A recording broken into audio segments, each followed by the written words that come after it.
অবশেষে প্রমাণিত হলো যে কওমি আলেম ওলামাদের প্রকৃত বন্ধু এবং শুভাকাঙ্ক্ষী জামাত শিবির।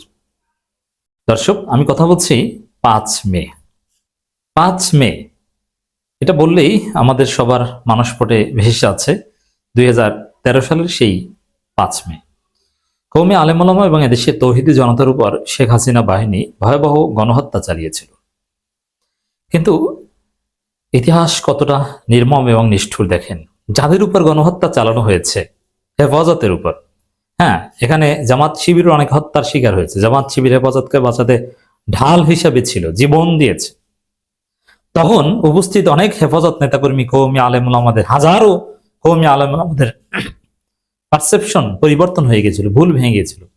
তারা জামাত শিবিরকে গালি দিতে অভ্যস্ত, কিন্তু তাদের বাঁচাতে জামাত শিবির যেরকম গুলির সামনে নিজেদেরকে সবই দিয়েছে, যেভাবে ঢাল হিসাবে দাঁড়িয়েছে, সেটা দেখে অনেক কওমি আলেম ওলামাদের সাথে কথা হয়েছে যে জামাত শিবিরের নামও শুনতে পারে না মওদুদিবাদ, তখন থেকে বলা শুরু করেছে যে আমাদের জামাত শিবিরের ভাইয়েরা, এই শব্দ ব্যবহার করা শুরু করেছে। দর্শক, তারপরে হত্যাকাণ্ডের ঘটনা, গণহত্যার ঘটনা ঘটেছে, কিন্তু একটা পর্যায়ে এসে সে হেফাজত শেখ হাসিনাকে কওমি জননী উপাধি দিল এবং শেখ হাসিনার সাথে আহমদ শফি মিটিং করলো। খুব ডলাডলি সম্পর্ক আপনারা দেখেছেন। এমনকি একটা পর্যায়ে হেফাজত আওয়ামী লীগ 200 বছর ক্ষমতায় থাকলেও সমস্যা নেই, এই কথাও বলে ফেললো। আওয়ামী লীগ হেফাজতকে ম্যানেজ করে ফেলেছে, গণহত্যাও চালিয়েছে, আবার হেফাজতকে কবজাও করেছে। হেফাজত চুপছে গেছে। তখন হেফাজত হয়েছিল হেফাজতে আওয়ামী লীগ, হেফাজতের নাম ছিল হেফাজতে ইসলাম, কিন্তু আমরা তখন বলতাম যে এটা হেফাজতে আওয়ামী লীগ।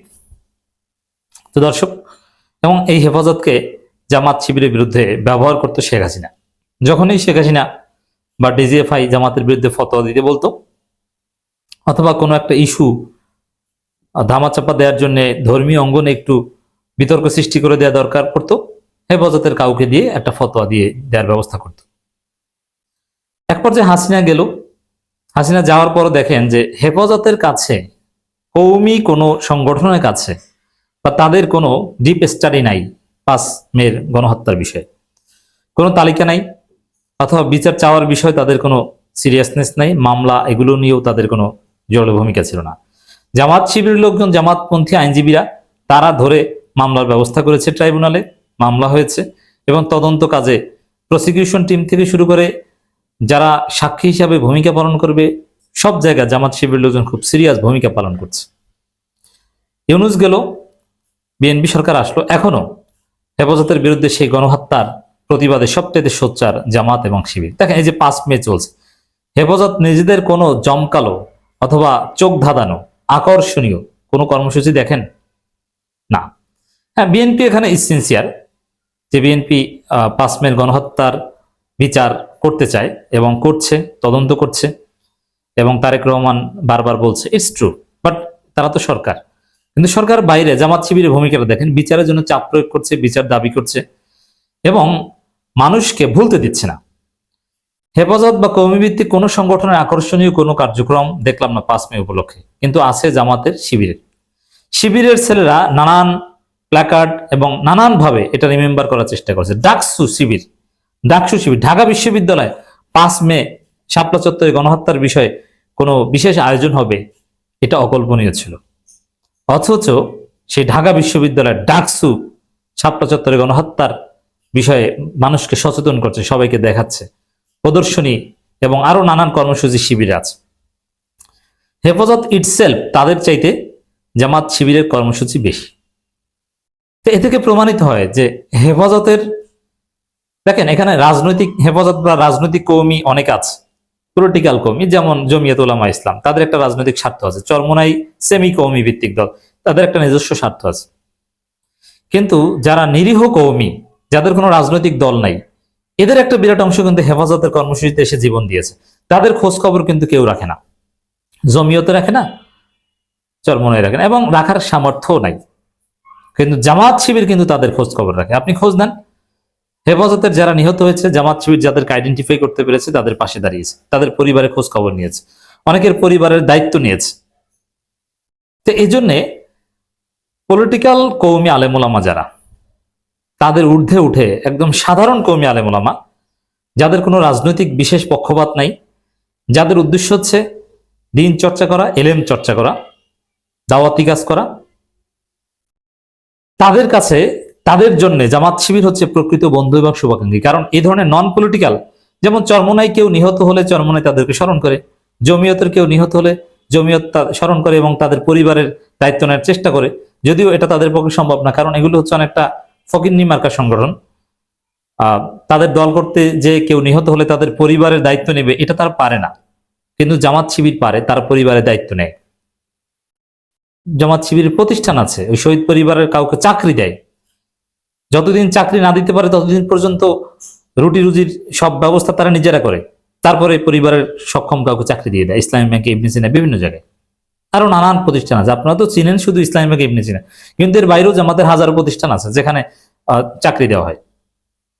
কিন্তু এরকম কোনো প্রতিষ্ঠান কর্মীদের অন্য কোনো দলের নাই, যার ফলে তারা এটা করতে পারে না। এবং টাকা পয়সা তো বড় হুজুররাই খেয়ে ফেলে, তারা এই আহত নিহত পরিবার তাদেরকে কে দিবে?